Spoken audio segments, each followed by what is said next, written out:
Hey, what's up, everybody? Welcome to another edition of Wade Watches. I'm Wade. Welcome to the first Black Movies Matter review. This for 2025. I'm not going to say for Black History Month because I am getting this out at the tail end of February. But this year, I do truly want to commit to reviewing black films beyond the month of February, like just year round. When I first started doing Black Movies Matter reviews, I did say I was going to try and review these films beyond just 1 month, the month of February anyway. So I'm gonna commit to that this year. So I'll just say welcome to the first Black Movies Matter review of 2025. And still in honor of Black History Month, since we still are in the month of February and are still in Black History Month. For my first review, I'm going to be reviewing Malcolm X from 1992, directed by Spike Lee and starring Denzel Washington and Angela Bassett.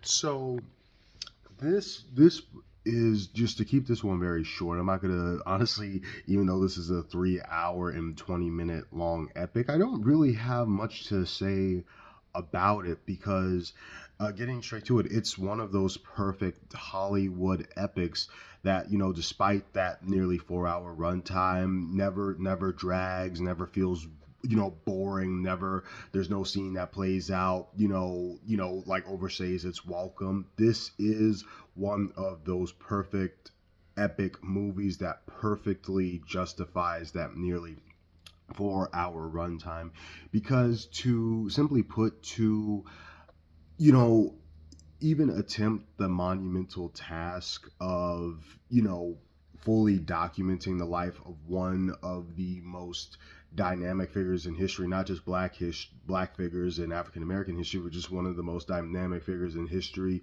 in ever changing figures in history, is just no easy task. I have read the original autobiography of Malcolm X that was told to, of course, Alex Haley, and his was truly a life of like multiple scenes, of multiple instances of, like, almost like Buddhist, like nirvana, where he was always changing, always evolving, and consequently, as a result of these newfound enlightenments, he refused to allow anybody to box him in, to tell him that he had to be a certain kind of way or be a certain type of person, or only act like things at on the surface level were simply as they were, and just to never question anything beneath the surface, as a result of just kind of having these very, like, like I said, nirvana like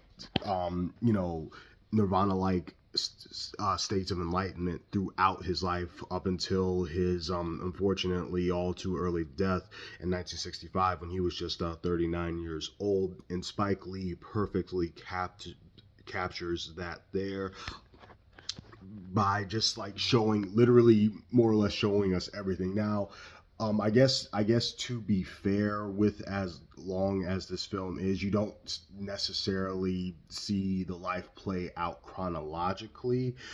So you don't see a lot of Malcolm X, or Malcolm Little as he was known at that time, as like a little boy, and it doesn't show like him as a little boy, then an adolescent, then a young man. It pretty much shows him as that young man during the years where he was like a small time criminal, and then it flashes back to him as a kid.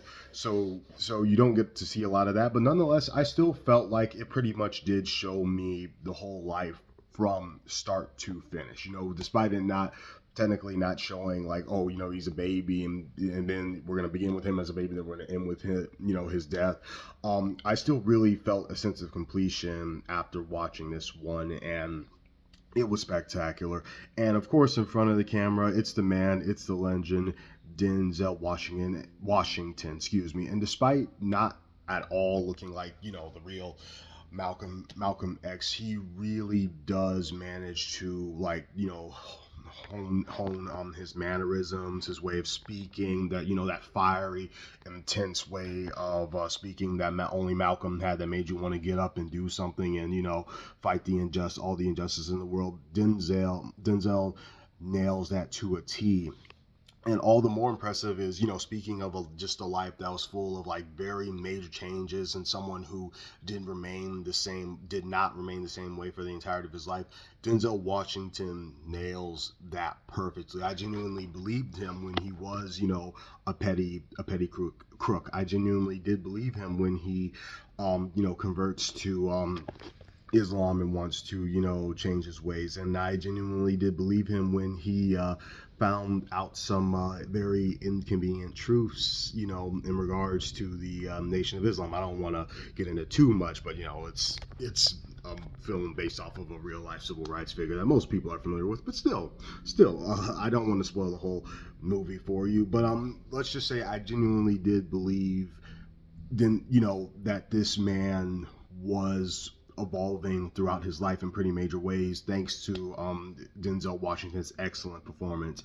Supporting cast all around, everybody's great, everybody's good, everybody sells it, but front and center here is Denzel Washington's performance as, Malcolm X himself, and how, he really did, just go through all of these major changes throughout his life. So yeah, I went into this having again read the autobiography itself, and this is pretty much like a perfect adaptation of it. And I like how, but of course, it doesn't capture everything. It doesn't give you everything, and I like how even the movie acknowledges that, because during the end credits it actually says, "Hey, read the book." So of course you're not going to get everything down. Of course, things have been altered to dramatize it, adapted to the screen to allow Spike Lee to bring his signature style to it.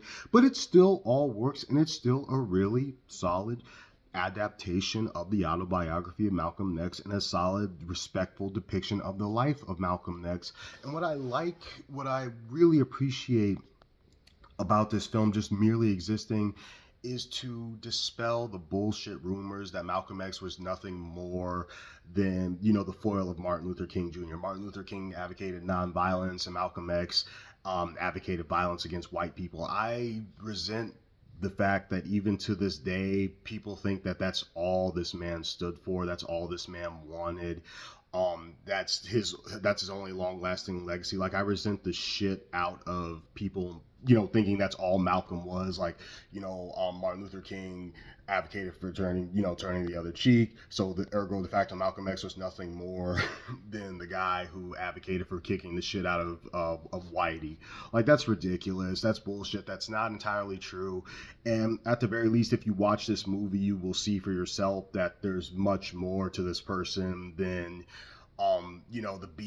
the Cliff Notes BS that you were likely, and I myself was taught in grade school, because it's ridiculous, and it's very, very, very infuriating that in many public schools to this day, they don't really teach you the full extent of this man's life and what he was trying to do for black people. It's actually quite infuriating. And fun fact about me, in college, there's this I hate to say it, I don't mean to offend y'all out there, but there was this white girl in a college class of mine who was trying to say, oh, Malcolm X wasn't he the one who ran for mayor? And I was the one, I think I was even wearing this shirt at the time. I was the one who was like, no, I'm pretty sure Malcolm never ran for mayor. This was after I read the autobiography, and just as another note of interest, I was the only black person in this class, and she was like, "Oh, I'm pretty sure he ran for mayor," and I'm like, "Where'd you get that from?"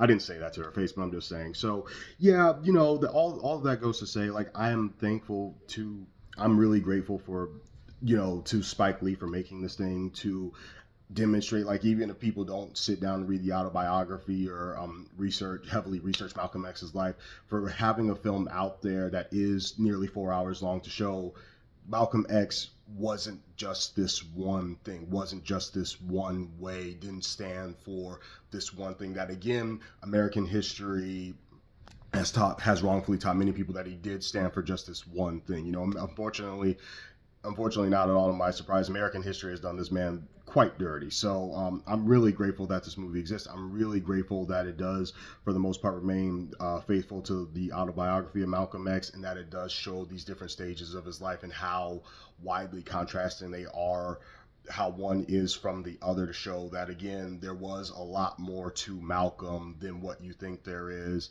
I enjoyed how it really dispels the myth that he was just the antithesis of Martin Luther King Jr. You know, Denzel packs a powerhouse performance. Everyone is great as well. Angela Bassett is phenomenal, as well as his wife Betty. But like I said, this really is Denzel's movie through and through, you know, not a doubt about that. And he kills it. So wrapping it up, I'm going to go ahead and give Malcolm X a perfect 10 out of 10. This really, it really doesn't get better than this when it comes to autobiographical films of famous African American icons. This is one of the best instances that I've ever seen in my life. It's perfect to a T. Like I said, that 3 hour and 20-minute runtime never at any point bothered me or made me feel like, you know, this is overly long. Let's just speed it up. Let's hurry. Every scene was interesting. Every sequence was interesting.